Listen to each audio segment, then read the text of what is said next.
episode 12 of Pop Junkie TV. I'm Victoria and I'm going to give you every inch of my love. I'm Sean and when I think about you, I touch myself. This week we are drinking tea. I'm drinking lager, that says it all. Yeah, we've got the new Sigur Rós album coming up. We've got Dennis Wilson's Pacific Ocean Blue masterpiece, finally re-released. New album from Hammond Jr. We've got a cool new band from Sheffield called Slow Down Tallahassee. And we've got a couple of gig reviews, haven't we? I went to a good old 60s night. And I went to see Fleet Foxes and Elbow. It's going to be jam-packed. Okay, so this week I've been away with the Hulden folk. The what, sorry? The hidden people. Are they some dodgy friends of yours? No, it's Icelandic term and it's for the elves that live in the mountains. Right, fair enough. You've only got your elf to blame. So really, I've been listening to the new Sigur Rós album. So have I. Which is called... With a buzz in our ears, we play endlessly. Well, that's the Icelandic translation to English. I can't pronounce the Icelandic. Yeah, so just before we get going, we're only going to be able to pronounce about two or three song names. Yeah, the ones that are written in English, not the ones that... I can't speak Icelandic and nor can you. No. I tried though, Hulden folk. Yeah, it's good to be York. So the album is it's quite cool. It's very enigmatic. It's you know, it's a bit of a break for the mainstream, I think. I think it's a big album for them. I mean, if anyone knows much about Sigur Rós, but it's their fifth album. It's the first time they've used another producer. They usually use Ken Thomas, who's worked with quite a lot of famous English bands. Yeah. They've actually got Flood in, who's worked with Depeche Mode, The Killers, PJ Harvey. Nine Inch Nails. Yeah, and it's also the first album that they've decided to record out of Iceland. They've recorded some of it in Iceland, but some of it in Abbey Road in London, some of it in New York, and some of it in Havana in Cuba. So it's kind of, I think it kind of sounds a bit different for that. Yeah, I think so. I think definitely the first track, Gobbledygook, that's the current single. It's a real departure from their normal sound. It's quite rhythmic, isn't it? Yeah, very rhythmic, quite tribally drums. Lots of kind of massed vocal sort of layers. It's far more indie pop, you know, but before it was a real sort of cult, you know, just a very different sound. So the first few tracks on the album are quite different, but we soon stray into familiar territory. It soon goes back to that sort of melancholic, you know... This is the track you can pronounce the name. What band is called? Festival. Yeah. So what's your favourite track then? If I like Festival, what's yours? I can't pronounce it, it's on Icelandic. That's not the name of the track. It's track 7, yeah. And it's recorded with a full orchestra and the London Boys Oratory Choir. Is this one of the big long 8-minute ones? Yeah, it's about 8.5 minutes. It's recorded in Abbey Road. It sounds like the most dramatic kind of widescreen cinematic film soundtrack you've ever heard. It's kind of the ultimate soundtrack for the polar ice caps melting, which will probably happen sooner than we think. I like those two middle tracks actually because they kind of they just meander. They don't really have any big crescendo or anything, but it's kind of nice. You just feel lost in it. You get taken away with the tune. You do get swept away by the whole record, I think. I think sometimes it's in danger of being a little bit too overblown and a little bit too saccharine at times. You know, you want something else to maybe, you know, to be a bit darker, but I do like it. It's a very, very uplifting, spiritual record. Yeah. It's a good headphones record as well. I think so. And then the last track obviously is what everyone getting their knickers in a twist. He's sung in English for the first time ever. Although I didn't know that. To me, it sounds like he's singing in Icelandic. He's got a particular tone, hasn't he? That whale voice, whatever it is. But yeah, it's a pretty good song, the last track as well. I think it's quite good. It's nice to see them, to hear him singing in English, but you know. Wonder if they do the next album completely in English. Probably. I doubt it. I think it's their most accessible album today. Yeah, definitely most accessible. I think it could be the one that takes them through to a wider audience, especially with festivals. You know, for me, it's actually I actually prefer it to the Coldplay album. I think it's the album that I kind of wanted Coldplay to make. Oh really? Yeah. Well, no, definitely for festivals I can see it going down really well because it's something that's not just going to appeal, you know, in the sunny afternoons, but be pretty good dark at night, twinkly stars and everything. I'm really up for it, and they're playing Benny Kissim. So I'll be there. It reminds me of sunsets and winter and Christmas. All in one. All in one, which is why I've kept my coat on. So we like it quite a lot. It's cool. Alright, so Sean, what have you been doing? What have you been listening to? What's floating your boat this week? I was floating my boat, quite literally floating my boat, because it's called Pacific Ocean Blue.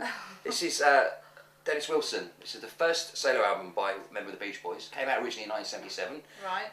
It's deemed a great lost classic album. It's been released before, hasn't been out for 10 years, it's been deleted, people have been paying a lot of money for it on eBay, etc. This is a really nice packaged version, just come out. You get Bamboo, which is a great lost album as well, with it. It's an album that Primal Scream, The Charlatans, The Verve have heralded it as a classic, you know, big influence on them. Right. It doesn't actually live up to all that hype. It's not, you know, it's not Pet Sounds Part 2. Well, I heard a few tracks, didn't I? And I thought it was a little bit cheesy. It's very rooted in its time. It's very 70s, released, as I said, 1977. Veers from like funk to soul to jazz. It's very, very gospel-y in places. You've got a River Song, which is a kind of gospel rock rock track. You've got a lot of songs about love being in harmony with nature. Yeah. Dennis Wilson's voice is kind of cracked and wounded. He's quite a bit of a hellraiser. It's kind of a damaged voice. But there's some beautiful songs on there. You've got Time, which is my favourite, which is starts off as a piano ballad, horns, trumpets, turns into some sort of crazy funk track. And you've got You and I, which is sort of jazz tinged. Thoughts of You, which is this beautiful kind of layered vocal symphony. What's Wrong is a bit iffy, bit of a 50s rock and roll pastiche. But so it's one of those must-have classic albums. It's not as great as Pet Sounds, but yeah, get it. It's definitely worth it. I mean, it's a beautiful record. Yeah. So we're liking that at the moment. Beach Boys talks about them obviously. I went to see Fleet Foxes this week, supporting Elbow at the Meltdown Festival, Massive Attacks Meltdown. Fleet Foxes we've been championing on the show for a while. Yeah, no. Fantastic Seattle 5-piece. Sound like the Beach Boys meets Simon and Garfunkel.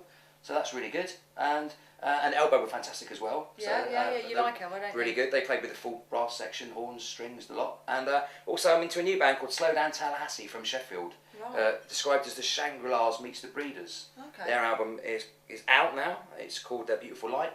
Veers from kind of 60s girl pop to, indie, hard indie pop with funny synthesizers, and a track called Kiss Me Again, which I can only describe as Bonted Tempe organ meets hardcore porn. So, what's your week entailed? Well, I have been... Sigur Rós has been the main focus, I have to say. You've been in Iceland all week? Yeah, I've been in Iceland with the Hildu folk. Also been listening to Hammond Jn's new album, Como Te Lama. Oh, it's all bilingual tonight. What's your name? Sean. Yeah, that's what it's called. Oh, okay. So it's it's much of what you'd expect, to be fair. First album's great though. Yeah, it's really good, but it's kind of what you'd expect. I've been listening to it. I'm hoping it's going to grow on me. First album sounded a bit like the Strokes, but more poppy with a bit of a Beach Boys thing going on. What's this has got a real Mark Bolan tinge to it. I think it's got a real his voice really reminds me of Mark Bolan. Okay. Hear the Kinks influences. It's the same, same old stuff as you'd expect. Okay. However, I did go to a wicked gig last Friday. Wicked. You're so down with the kids, aren't you? Yeah, I know. Yeah, right. Well, actually, it was in a very down with the kids place, New Cross. Oh, okay. New Cross Inn. So it was Vinny Vinny headlining, who were like the pioneers of New Soul. Okay. Another band I saw out in Ibiza last year. What's New Soul? What's different to the old soul? It's the whole mod thing. Oh, okay. Right? So is New spelled N-U or not? N-U it is. I know, I hate that. I don't like it. So Vinny Vinny, I've seen them a couple of times, and this time it was, but good, just not as energetic as they normally are. It was quite a small crowd. It wasn't that packed in the pub, so I sort of felt a bit sorry for them. But two other bands I saw, Vinyl Stitches, they kicked things off. 2 boys, 2 girls. Okay. Singer's very talented. Really liked him a lot. What does it sound like? Moddy. Okay. Rock and pop. They've got a girl that just stands with a tambourine. I wish she'd sort of do a bit more. Bass player was pretty phenomenal. I might be looking for another member. Yeah, it was a bit more style over substance, if you get I get what I mean. Organ Morgan though, I love that name. That is such a cool name.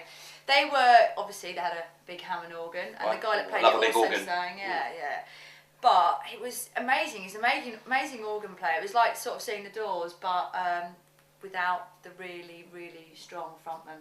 Okay. So that was a bit of a shame, and I kind of, I think, if they could get a singer in with a bit of personality running around the stage like a lunatic, they could be pretty cool. Okay. So it was good. It's a really friendly crowd down New Cross Inn. I'd sort of recommend going down there actually. It's a nice little vibe around there. The Amersham Arms as well is pretty good. So. The words friendly and New Cross don't really be hand in hand to me. I quite like it. And there's a wicked shop opposite. What's that? I think it's called the Rubbish Place or something, and it just looks wicked. So so been a busy week for me. Obviously, mostly looking forward to this weekend. We've got a big gig happening in Stockwell. Who's that then? A friend's band. We won't talk about that. But Liquid Limousine are playing, who are a band we've championed before in the past, an unsigned act. So if you're free on a Saturday, come down to Stockwell, the Cavendish Arms, and we'll all be there, won't we? Oh, Stockwell and New Cross. You do go to all the glamorous holiday locations, don't you? We'll be back next week if she's still alive.